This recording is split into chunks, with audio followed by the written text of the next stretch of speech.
नमस्कार दोस्तों, स्वागत करता हूं मैं आपका आपके अपने ही चैनल अपने ही परिवार परीक्षा अड्डा में।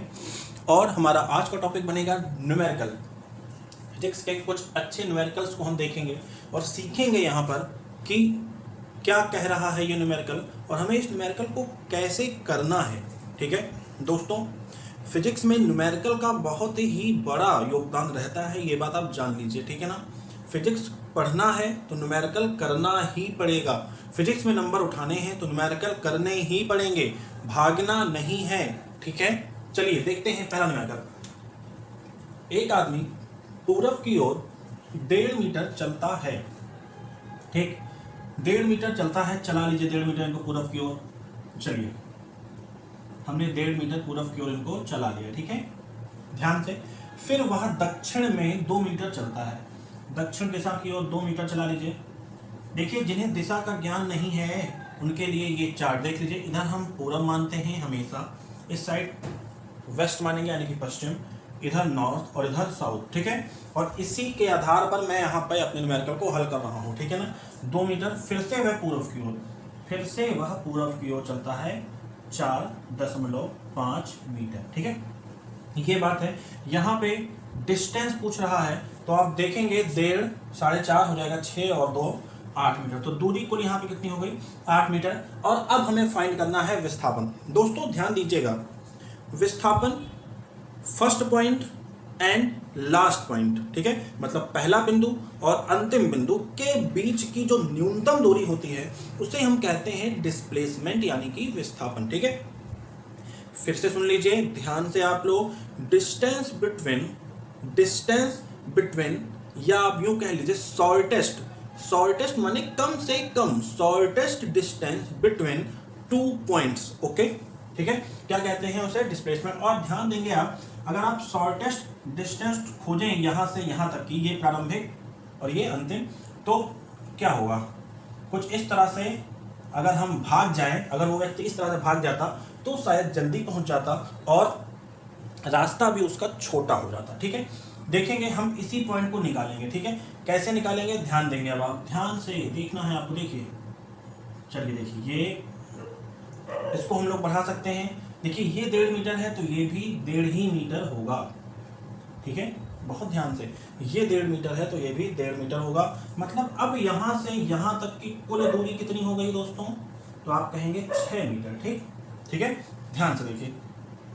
फिर देखिए, ये और ये इक्वल डिस्टेंस है तो ये हो जाएंगे आपके 2 मीटर। यहाँ पे हम लोग पाइथागोरस प्रमेय का प्रयोग करेंगे और ये दूरी है 2 मीटर बच्चों, और ये है आपका x, इस पॉइंट से इस पॉइंट तक। ठीक है, x का मान फाइंड करना है, x की वैल्यू निकालनी है, तो x इक्वल टू हो जाएगा आपका, देखिए क्या होता है पाइथागोरस प्रमेय बताइए? कर्ण का स्क्वायर बराबर लंब का स्क्वायर बटे आधार का स्क्वायर, यही तो कहते हैं आप लोग। ठीक है, तो देखिए क्या हो जाएगा, कर्ण को इंग्लिश में बच्चों हाइपोटेनियस कहते हैं। ठीक है, आधार को बेस कहेंगे और लंब को आप परपेंडिकुलर कहेंगे। तो यहाँ पे इंग्लिश मीडियम वाले बच्चे भी समझते चलेंगे। ठीक है ना, तो x is equal to under root में 36 प्लस 2 का स्क्वायर 4 हो जाएगा आपका। यहाँ पे आ जाएगा 4 गुणे 10 40 होगा, मैंने बांट दिया है।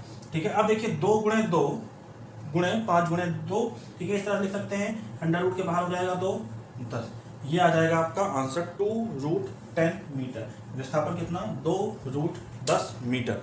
ठीक है, इतनी बात समझ में आ गई। आते हैं, हम देखते हैं अपने अगले सवाल को। देखेंगे आप ध्यान से, बहुत ध्यान से देखना है। इस तरह का सवाल पूछता है आपके एग्जाम में। ये भी सवाल पूछता है कि विस्थापन निकलवाता है इस तरह से। ठीक है, चेक करता है आपकी नॉलेज कभी कभी।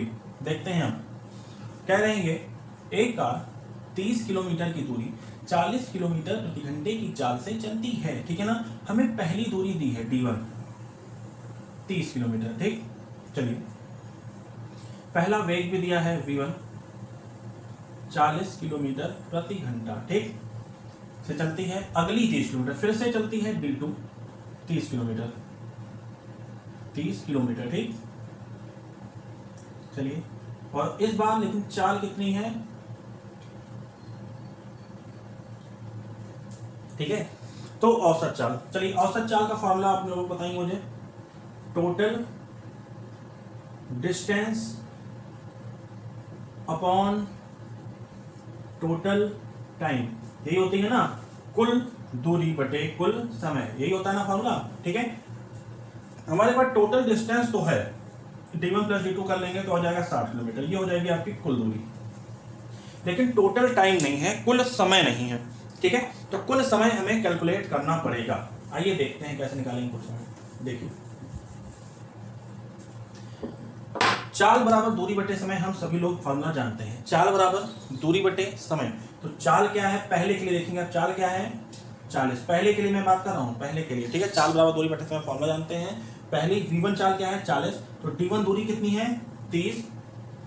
ठीक, हमें टाइम नहीं पता है, हम t1 फाइंड करेंगे। ठीक है, देखिए v1 is equal to d1 upon t1, v1 is equal to d1 upon t1, चाल बराबर दूरी बटे समय, लेकिन केवल 1 और 2 का अंतर रहेगा। ठीक है ना, 40 ये हो गया t1, t1 बराबर क्या आ जाएगा आपका 3/4, 3/4। ठीक, घंटा, बात समझ आ गई। 3/4, इसको दशमलव निकालने की जरूरत नहीं है, आगे देखते हैं। चलिए v2 का मान निकाल लिया जाए।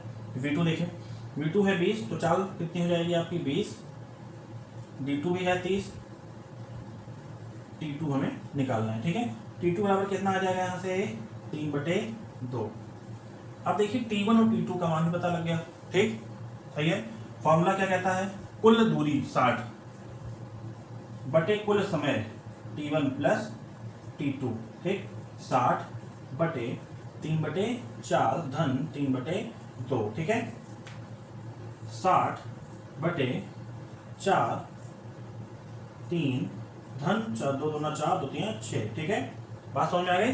देखिए 60 बटे 1 बटे 9 बटे 4, इस तरह से कर सकते हैं आपको, इस तरह से कर सकते हैं आप लोग। ठीक है ना, और इसको आप मल्टीप्लाई करेंगे ऊपर 60 गुणे 4 बटे 9। ठीक है, 60 गुणे 4 बटे 9। ठीक है ना, काटे पीटेंगे आपका आ जाएगा 80/3, 80/3 किलोमीटर प्रति घंटा औसत चाल, 80/3 किलोमीटर प्रति घंटा। ठीक है ना, ये सवाल आपको दोस्तों जरूर समझ में आया होगा। ठीक है, फिर से एक बार समझते हैं, ध्यान दीजिएगा। d1 दिया था, d2 दिया था, v1 दिया था, v2 दिया था, लेकिन t1 और t2 यानी कि समय, दोनों में समय नहीं दिया था, हमें जरूरत थी समय की। ठीक है, हम समय निकालेंगे। पहले के लिए फॉर्मूला चाल बराबर दूरी बटे समय, 40 बराबर 30/t1 हो जाएगा, यहाँ से t1 का मान आ जाएगा। ठीक है, फिर दूसरे के लिए t2 निकालेंगे हम लोग, दूसरा समय निकालेंगे 20। ठीक, v2 20 है और t2 कितना है 30/t2। ठीक है, t2 का मान यहाँ से निकाल लेंगे। फॉर्मूला क्या है, कुल दूरी बटे कुल समय, कुल दूरी। ठीक, कुल समय t1 प्लस t2 को जोड़ेंगे, आएगा आपका 9/4, ऊपर करेंगे 4 को, 60 गुणे 4/9, आंसर आ जाएगा 80/3 किलोमीटर प्रति घंटा। ठीक है, चलिए आगे देखते हैं आप।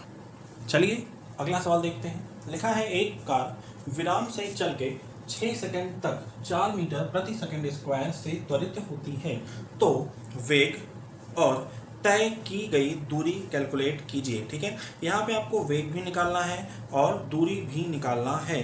ठीक है, कैसे कैलकुलेट करेंगे, अगर आप थोड़ा सा दिमाग लगाएं तो बहुत ही आसानी से आपका सवाल आ जाएगा। ठीक है, बहुत ध्यान से सोचेंगे आप।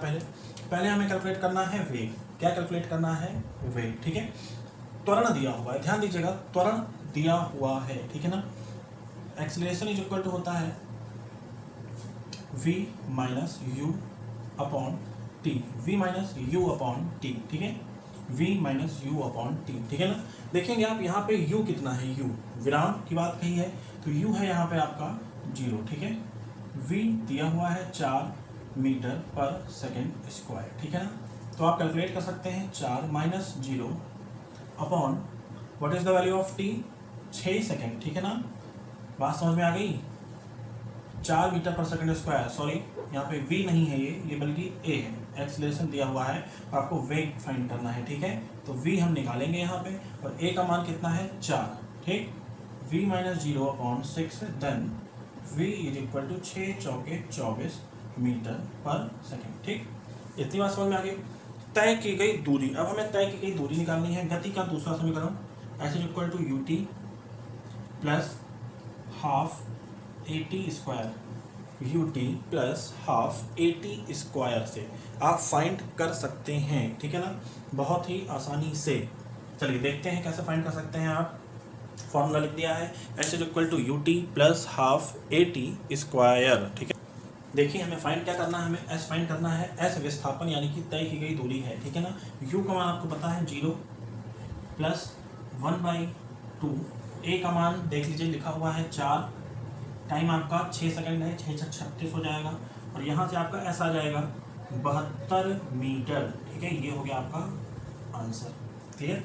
चलिए अगला सवाल देखेंगे। किसी वस्तु का द्रव्यमान यानी कि एम 10 किलोग्राम है, ठीक है। किसी वस्तु का द्रव्यमान m 10 किलोग्राम है, ठीक है। वह वस्तु विराम में है, वह वस्तु किसमें है, विराम में है, ठीक है। उस पर 5 सेकंड तक बल लगाया। चलिए 5 सेकंड तक बल लगाया, टाइम दिया हुआ है इन्होंने यहाँ पे 5 सेकंड, ठीक है। जिससे उसकी गति यानी कि वेग दिया हुआ है 10 मीटर प्रति सेकंड, ठीक। तो f का मान कैलकुलेट करना है, ध्यान देंगे f का मान हमें कैलकुलेट करना है, ठीक है। एक चीज और दे रखा है इन्होंने कि विराम में है। विराम में है का मतलब होता है हमेशा ध्यान रखिए u बराबर 0, v बराबर 10, u बराबर 0, ठीक है। ये बात आप हमेशा ध्यान रखेंगे कि विराम में कह रहा है तो u कितना होगा, 0 होगा, ठीक है। फॉर्मूला देखते हैं, f बराबर होता है m इंटू ए। हमें a भी नहीं पता है, हमें a भी नहीं पता है, नहीं तो हम सीधे फॉर्मूले में वैल्यू रखते आंसर निकाल लेते, मतलब कि a हमें फाइंड करना पड़ेगा, ठीक है। चलिए f m का मान रखिए 10, चलिए बहुत बढ़िया, ठीक। ए को क्या कहते हैं आप, एक्सीलरेशन। क्या कहते हैं आप, एक्सीलरेशन, मतलब कि v minus you upon T, v minus you upon T, ठीक। यहाँ से 10 गुणे v कितना है 10 और u 0 अपॉन टी कितना है 5, ठीक। यहाँ से आ गया 20 न्यूटन। आपका बल कितना आ गया 20 न्यूटन, ठीक है। बल कितना आ गया आपका 20 न्यूटन। ये हो गया आपका आंसर, ठीक। उम्मीद करता हूँ दोस्तों आज की क्लास आपको पसंद आई होगी। अगर आज क्लास में आपने कुछ भी सीखा हो, ठीक, और वीडियो अगर आपको पसंद आई हो तो वीडियो को लाइक ज़रूर करिए, ठीक है, और शेयर करिए, जैसे कि हमारा ये परिवार परीक्षा अड्डा बड़ा हो सके, ठीक है, और ज़्यादा से ज़्यादा लोगों को, ज़्यादा से ज़्यादा छात्रों को जानकारी मिल सके कि कोई ऐसी कोचिंग सेंटर या ऐसी क्लास भी है जो आपको फ्री में पढ़ाने की सोच रही है, ठीक है ना, और आपको चाहती है कि आप अच्छे से अच्छा पढ़ें, उन सभी चीज़ों के बारे में जानें जो शायद आप नहीं जान रहे हैं। मतलब जब भी आप पढ़ेंगे तो आप बिल्कुल बेसिक से पढ़ेंगे, और बेसिक से हम धीरे धीरे स्टेप वाइज ऊपर की ओर जाएंगे, ठीक है। तो उम्मीद करता हूँ आपको आज की क्लास पसंद आई होगी। यहीं पर रोकेंगे हम क्लास को, अगली क्लास में पढ़ेंगे हम न्यूटन जी के बारे में, ठीक है। न्यूटन के गति के नियमों को पढ़ेंगे हम अगले क्लास में, ठीक है। जय हिंद, जय भारत।